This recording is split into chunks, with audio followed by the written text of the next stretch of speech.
पावन पानी भरे तुम चरण परसते, पावन मन है गयो तिहारे सुनाते, पावन रसना मानी तुम गुण गानते।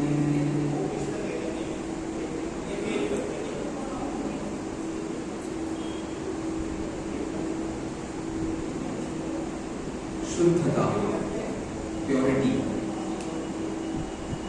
ये इतनी चालू हो गई है कि हर चालू की साथी हो गई। शुद्धता, प्योरिटी, ये इतनी चालू हो गई है, मतलब इतनी रनिंग लैंग्वेज में आ गई है कि वो हर चालू के पास भी होती है। आशा मेरे कहने का मतलब इतना सा है कि शुद्ध शब्द का प्रयोग अब इतना कॉमन हो गया है, इतना कॉमन हो गया है कि अब उसके संबंध में शुद्ध शब्द की शुद्धता पर प्रश्न चिन्ह लगने लगा है। वो जैसे दुनिया में आपने सुना होगा, जैसे शुद्ध डालडा घी, सुना आपने? शुद्ध डालडा घी। डालडा शुद्ध होता है क्या? जो उसके आगे हमने शुद्ध शब्द का प्रयोग करके उसको शुद्ध बता रहे हैं। जैसे आपने सुना होगा, हमारे आजकल बर्तन किसके होते हैं? स्टेनलेस स्टील कहते हैं। स्टेनलेस का मतलब क्या होता है? शुद्ध। ये स्टील कौन सा है? शुद्ध स्टील है। अरे स्टील खुद ही एक अलॉय है, वो कहां से शुद्ध हो गया? ऐसी हर चीज में लगा हुआ 24 कैरेट गोल्ड। कभी आप गोल्ड उसके प्योर नेचुरल फॉर्म में इस्तेमाल नहीं कर सकते हो। वो बहुत ही लाइट होता है, छूते ही टूट सकता है। इसलिए कोई 24 कैरेट गोल्ड नाम की चीज नहीं होती। कोई है वो ज्वेलर तो मिल लेना भाई बाद में। पॉइंट समझिए। मेरे कहने का मतलब ये है, शुद्धता की अब कोई शुद्धता नहीं बची है। अब हम किसको शुद्ध कहें? अच्छा, आपको लग रहा है शुद्ध कहां से आ गया? आज कौन सा धर्म है? बोलिए, उत्तम शौच धर्म की है। तो उत्तम शौच धर्म पर हम बात कर रहे हैं। मेरा आज एक विचार ये भी हुआ था कि भाई सत्य का धर्म है या शौच का धर्म है? ऐसे बिल्कुल पटाख से जवाब। देखो, शौच का धर्म है या सत्य का धर्म है, इतिहासकारों का इसके संबंध में बहुत सारा विचार है। यदि आप तत्वार्थ सूत्र और उसकी परंपरा के ग्रंथ देखेंगे तो उसमें पहले शौच लिखा है, फिर सत्य लिखा है। लेकिन आप जो पूजा ही डेली पढ़ते हैं ज्ञानंद राय जी की, क्या लाइन है? उत्तम क्षमा मार्दव आर्जव भाव है, सत्य शौच संयम तप त्याग भाव है। सत्य पहले आ गया, शौच बाद में आ गया। अच्छा, और पीछे ले जाता हूं मैं आपको। आप सबको पता है कुंदकुंदाचार्य की कितनी रचनाएं हैं? कुंदकुंदाचार्य की कितनी रचनाएं हैं? जो आपको 84 पाहुड़ पता है, उसके अलावा बताइए। 84 पाहुड़ का पंचप्रमाण आ गए, उसके अलावा कह रहा हूं। Good, very good. रैंड सार। और बताइए। और एक ग्रंथ बहुत प्रसिद्ध है, उसका नाम है पारस अणुवेखा। क्या नाम है? फिर से, पारस अणुवेखा। क्या नाम है? अणुवेखा का मतलब होता है अनुप्रेक्षा, पारस का मतलब होता है 12। तो 12 प्रकार की अनुप्रेक्षाएं होती है। अंतिम अनुप्रेक्षा का नाम क्या है? धर्म अनुप्रेक्षा। उसमें उन्होंने जब क्रम बताया तो उन्होंने सत्य को रखा पहले। कुंदकुंदाचार्य ने, कुंदकुंदाचार्य के बारे में जानते हैं आप कुछ? कुंदकुंदाचार्य के बारे में कुछ नहीं जानते आप? मंगलम भगवान वीरो, मंगलम गौतमो गणी, कुंदार्यो जैन धर्मोस्तु मंगलम। तीसरे नंबर पे किसको याद किया हमने? कुंदकुंदाचार्य। इतने बड़े आचार्य का नाम है गणधर के बाद, हो गया सर, गणधर के बाद इनका नाम गाया जाता है, पढ़ा जाता है। और उन्होंने 12 साम लेखा में क्या लिखा है? पहले सत्य फिर शौच। गुरु शिष्य के बीच में झगड़ा, टसल चल रही है, गुरु की माने शिष्य की माने। गुरु शिष्य का मतलब समझ गया? कुंदाचार्य गुरु जी थे, उनके पट्टे शिष्य कौन माने जाते हैं? उमा स्वामी आचार्य। उमा स्वामी कह रहे हैं पहले शौच और फिर सत्य।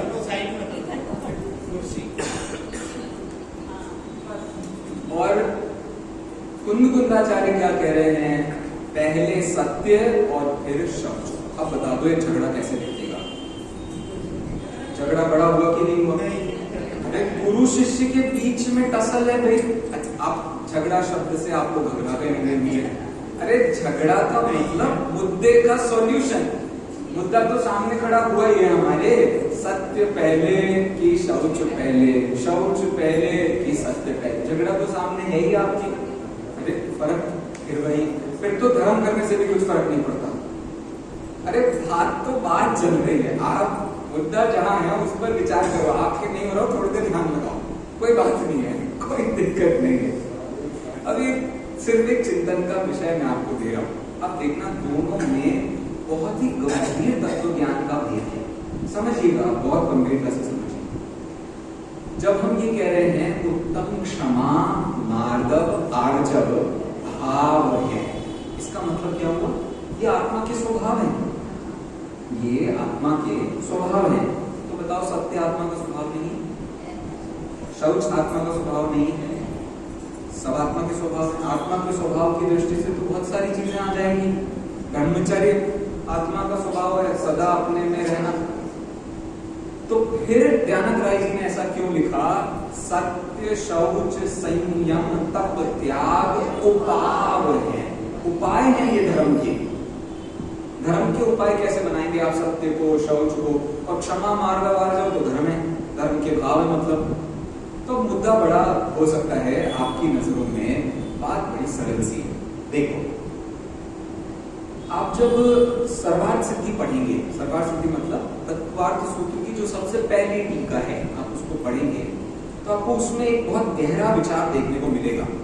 जीवन में एक चीज हमेशा ध्यान रखनी चाहिए। कौन सी चीज ध्यान रखनी चाहिए? यदि कहीं त्याग है तो उसके ऑपोजिट कहीं प्रवृत्ति होनी चाहिए। इसको चेंज करता हूं थोड़ी सी language. If there is a positive, there is definitely a negative. क्या बोला? यदि कहीं कुछ पॉजिटिव है तो डेफिनेटली उसका नेगेटिव होगा ही होगा। ये पूरी दुनिया का नियम है भाई। मैं घर से बाहर जा रहा हूं तो क्या मैं बाहर जा रहा हूं? हाँ। कहां से? घर से। अरे जरूरी थोड़ी है ये कहा जाए कि मैं घर से बाहर जा रहा हूं। मैं ये भी तो कह सकता हूं कि मैं उद्यान पार्क जा रहा हूं। बात तो एक ही होगी। घर के बाहर जा रहे हो या पार्क में जा रहे हो, दोनों की तरफ से कहना तो बात एक ही होगी। तो एक नेगेटिव साइड है, एक पॉजिटिव साइड है। जनरली जब बच्चों को ये नहीं बताना होता है कि हम कहाँ जा रहे हैं, तो क्या करते हैं? वो ऐसे बोलते हैं, मैं बाहर जा रहा हूँ। कहाँ जा रहा हूँ ये नहीं बताऊंगा मैं। तो ये खेल अपनी जगह होता है। मुझे तो क्या समझाना था? मुझे समझाना था बिना प्रवृत्ति के निवृत्ति नहीं होती, बिना निवृत्ति के प्रवृत्ति नहीं होती। ये बहुत ही कॉमन बेसिक एस्पेक्ट्स हैं। यही बात वहां समझा रहे हैं। क्षमा मार्दव आर्जव सत्य, ये जो तीन हैं, ये तीन है पॉजिटिव रूप। शौच संयम तप त्याग आकिंचन ब्रह्मचर्य, ये सब है नेगेटिव। बिना पॉजिटिव के नेगेटिव नहीं होता है। तो अब जब आप ये पॉजिटिव नेगेटिव का संबंध देखेंगे ना, तो आपको समझ में आएगा कि कुंदाचार्य क्या कहना चाह रहे हैं। कुंदाचार्य ये कह रहे हैं भाई, सत्य तो आत्मा का एक पॉजिटिव धर्म है, पॉजिटिव धर्म है। इसीलिए सत्य को किसके साथ रखेंगे हम? क्षमा मार्दव आर्जव। आप कहोगे भैया ये क्या बात हुई? क्षमा की बात कर रहे हो आप, क्षमा कहाँ पॉजिटिव होता है? क्षमा तो नेगेटिव होता है ना। क्रोध के अभाव को क्षमा कहते हैं। अरे हाँ जी कि ना जी, तो क्षमा भी नेगेटिव हो गया। अरे कौन समझाए तुम्हें? आत्मा का स्वभाव क्रोध नहीं है, आत्मा का स्वभाव तो क्षमा है, जिसका विरोधी विभाव रूप, विभाव कह रहे हो ना, विभाव में वी का मतलब क्या हुआ? उसका विपरीत क्रोध है। तो आशय कितना सा हुआ भैया? सीधी सी भाषा में इसका जवाब इतना हुआ, क्षमा की बात करो आप तो क्षमा भी आत्मा का पॉजिटिव भाव है। मार्दव पॉजिटिव, आर्जव पॉजिटिव, सत्य पॉजिटिव। अब शौच क्या होता है? शौच कई अर्थ ही हो रहा है कि भाई गड़बड़ है, कुछ गंदगी है, कुछ कहीं ना कहीं कुछ। तो शौच में जनरली बातें भी ऐसी होती है, इसको छोड़ दो, उसको छोड़ दो, ये नहीं करना चाहिए, वो नहीं करना चाहिए। तो सारी जितनी आपको ये नेगेटिविटी वाली जितनी भी सेगमेंट है, तो शौच को उन्होंने संयम के साथ, तप के साथ, त्याग के साथ, आकिंचन, इन सब के साथ रख दिया। तो आपको दोनों के बीच का एक विभाजन रेखा समझ में आ जाती है, ठीक है। और जब आप दूसरा मतलब तत्वार्थ सूत्र की परंपरा से देखते हैं तो वो कहते हैं क्षमा, मार्दव, आर्जव, शौच ये एक तरफ है और बाकी के सब एक तरफ है। तो एक जनरल मुझे आपको थॉट एक आया था, मैंने कहा आपसे एक बार शेयर कर देना चाहिए। समझदार सब हैं तो थोड़ा कुछ विचार हो जाएगा। बोलिए सर।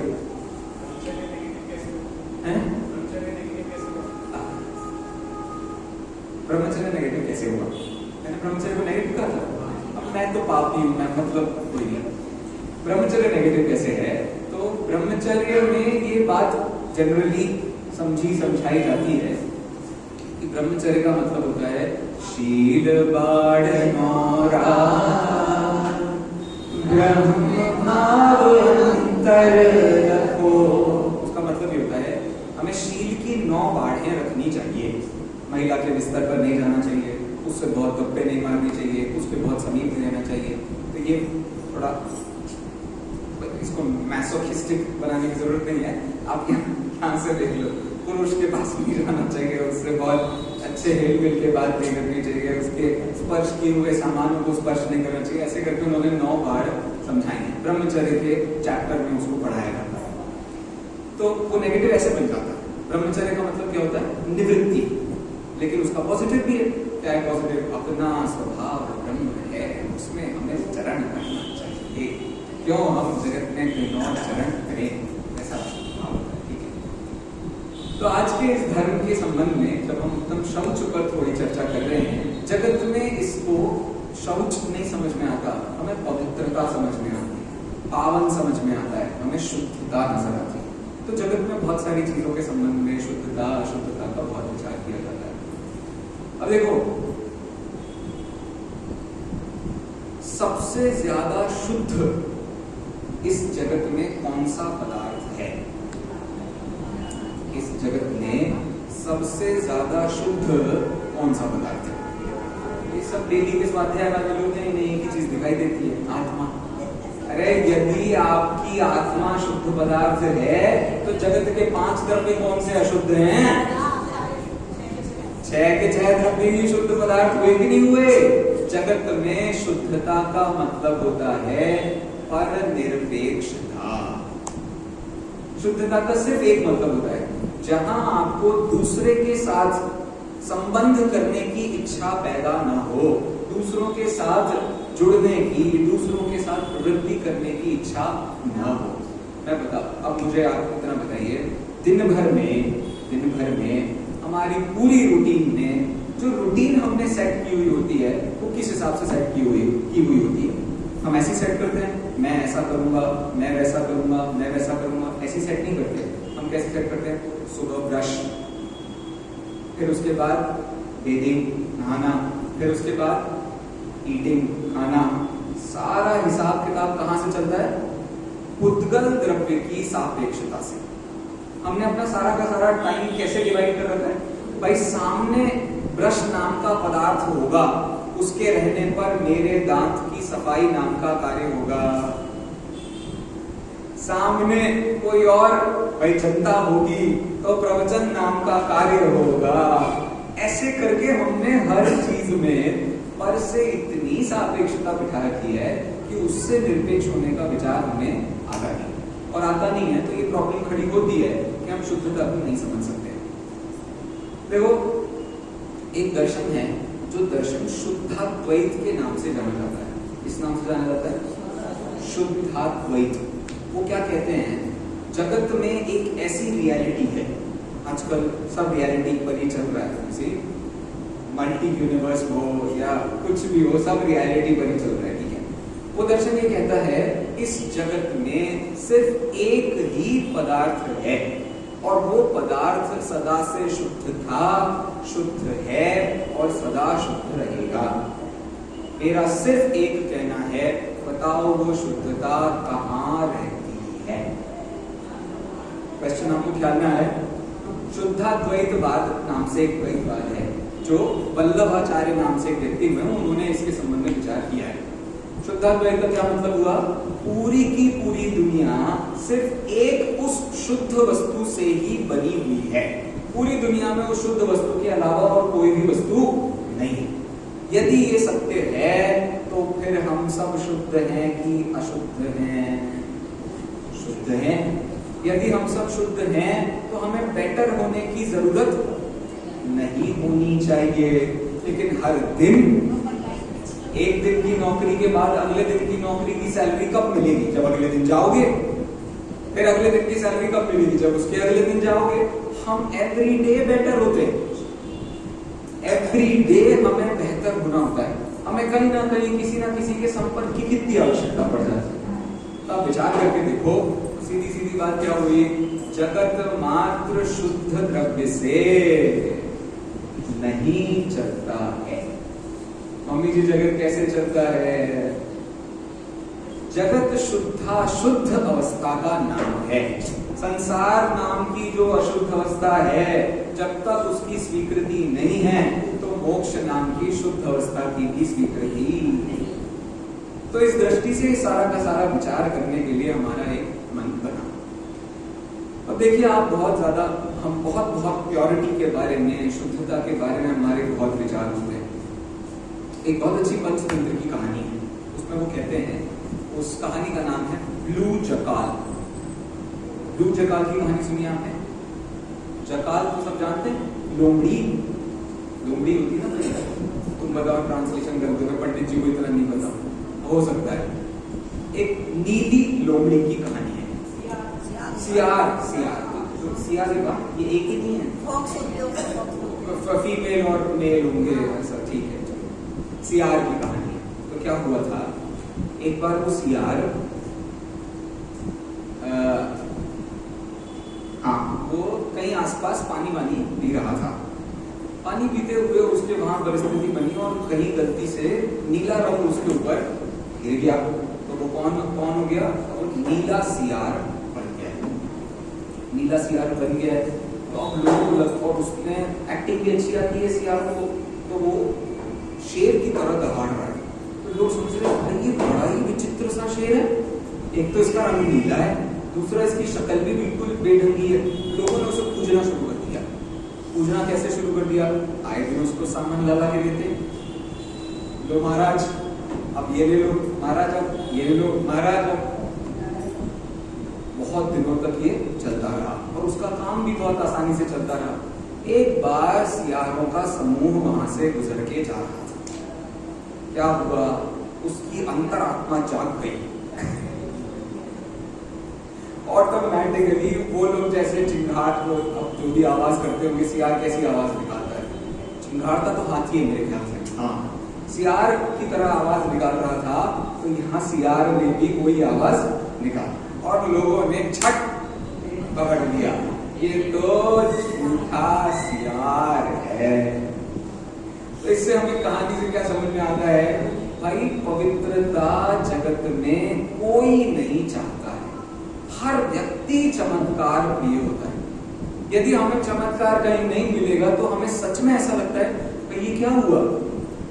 जब तक आपको 1 लाख रुपए का फर्स्ट कैश प्राइज नहीं अनाउंस किया जाएगा, तब तक हमें इस काम को करना ही क्यों है? इस काम को करने की जिज्ञासा ही नहीं हो रही। क्यों करना है? कुछ मिलना चाहिए। तो कैसे तुम निर्लोभी धर्म को लोभ द्वारा बताओगे? लेकिन फिर बहुत सारी पंक्तियां हैं। आप यदि समंत भद्राचार्य से ही पूछेंगे तो वो कहेंगे सावत लेशो बहु पुण्य राशो दोषायनालम कणिका मदस्य। वो परिस्थिति बहुत बन जाती है। तो इस पूरे प्रसंग से आशय मेरा इतना सा था, ये बात समंत भद्राचार्य ने आप्तमीमांसा नाम के ग्रंथ में लिखी थी। क्या बात लिखी थी? उन्होंने कहा देवागमन भूयान चामरादि विभूतयः माया विश्वपि दृश्यन्ते नातस्त्वमसि नो महान्। हे भगवान, दुनिया में लोग आपको पूजते होंगे आपके अतिशयों से। दुनिया में लोग आपको पूजते होंगे आपके बहुत ब्यूटीफुल लुक्स का क्या होता है? पार्श्वनाथ भगवान का कलर क्या था? काला। नेमिनाथ भगवान का कलर क्या था? नीला। सब लेकिन खूबसूरत है। भाई साहब चक्रवर्ती को मात देते हैं उनके लुक्स। चक्रवर्ती वैसे लुक्स के लिए फेमस नहीं है। लुक्स के लिए फेमस कौन है? कामदेव। कामदेव को मात देते हैं उनके लुक्स। तो आशय मेरा इतना सा कहने का हुआ, हम जनरली भगवान को पता नहीं कौन सी चीज से प्रेम करना शुरू कर देते हैं। बस ये नहीं पता होता है कि हम भगवान को प्रेम क्यों कर रहे होते हैं। दूसरा उन्होंने लिखा, दूसरा क्या लिखा? अध्यात्मं बहिरप्येष विग्रहादि महोदयः दिव्यः सत्यः दिवौकस्वप्यस्तिरागादिमत्सुसः। बताओ भगवान के खून का रंग कौन सा होता है? पता है? तो हमें क्या चाहिए? हमें अपनी लाइफ में आरबीसीज को खत्म करके डब्ल्यूबीसीज को बढ़ाना है। आरबीसीज डब्ल्यूबीसीज समझते हैं सब? ओहो क्या बात है। अभी सबने कोरोना में ब्लड टेस्ट में देख लिया आरबीसी क्या होता है और डब्ल्यूबीसी क्या। तो भैया भगवान की कीमत किससे? जिनका खून बिल्कुल सफेद हो गया है। और भगवान की कीमत क्या है? भाई साहब हमारे तो लोगों का समूह है। अनंत निगोदिया जी यहाँ रहते हैं। भगवान के शरीर में एक भी जीव नहीं पाया जाता। आपको पता है 12वें गुणस्थान की ख्याति होती है। 12वें गुणस्थान की क्या ख्याति आपको पता है? उनके पूरे शरीर में से जितने भी निगोदिया जीव होते हैं, एक इंद्रिय दो इंद्रिय सब, ये भगवान ने कितना बड़ा पाप किया। इतने सारे जीवों की हिंसा एक साथ। नहीं वो तो अपने आयु क्षय से मरण को प्राप्त हुए थे। ठीक है तुम रोड चलते 2-4 का एक्सीडेंट कर दो फिर कह देना आयु क्षय से प्राप्त हुए थे। इसलिए बहुत गंभीरता से इस बात को आचार्य अमृतचंद्र ने पुरुषार्थ उपाय में समझाने की कोशिश की। हिंसा कहते किसे? देखो मुनिराज आहार लेते नहीं लेते? मुनिराज आहार लेते नहीं लेते? आहार जो बनाया जाता है उसमें कितनी हिंसा होती है वो आपको पता है? वो महिलाओं को ज्यादा पता नहीं चलेगी। वो जो पुरुष किसानी कर रहा है ना उसे पता होगा।